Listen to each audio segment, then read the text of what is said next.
ತಿಳಿಸ್ತೀನಿ. ನಾವೆಲ್ಲ ಸೇರಿ ಈ ಈ ವರ್ಷದ ಗಣೇಶ ಮತ್ತು ಗೌರಿ ಹಬ್ಬದವನ್ನು ಅತ್ಯಂತ ವಿಜೃಂಭಣೆಯಿಂದ ನಾವೆಲ್ಲ ಆಚರಣೆ ಮಾಡ್ತಾ ಇದ್ದೀವಿ.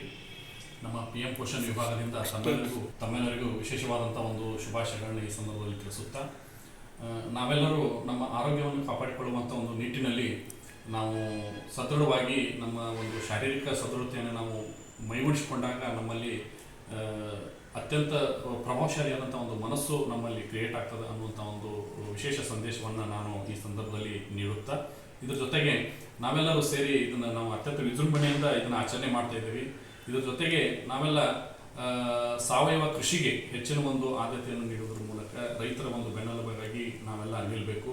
ಅದೇ ರೀತಿಯಾಗಿ ರಾಷ್ಟ್ರೀಯ ಐಕ್ಯತೆ, ಭದ್ರತೆ ಆ ಒಂದು ವಿಷಯದಲ್ಲಿ ಕೂಡ ನಾವೆಲ್ಲರೂ ಐಕ್ಯತೆಯಿಂದ ಇದ್ದು ಈ ಗೌರಿ ಗಣೇಶ ಹಬ್ಬದವನ್ನು ಅತ್ಯಂತ ಯಶಸ್ವಿಯಾಗಿ ಆಚರಣೆ ಮಾಡೋಣ ಅನ್ನುವಂಥ ಒಂದು ಮಾತನ್ನು ಹೇಳಿ ಎಲ್ಲರಿಗೂ ಮತ್ತೊಮ್ಮೆ ನಾನು ಗೌರಿ ಗಣೇಶ ಹಬ್ಬದ ಶುಭಾಶಯಗಳನ್ನು ತಿಳಿಸುತ್ತಾ ನನ್ನ ನಮಸ್ಕಾರಗಳನ್ನು ತಿಳಿಸ್ತೀನಿ. ಎಲ್ಲರಿಗೂ ನಮಸ್ಕಾರ.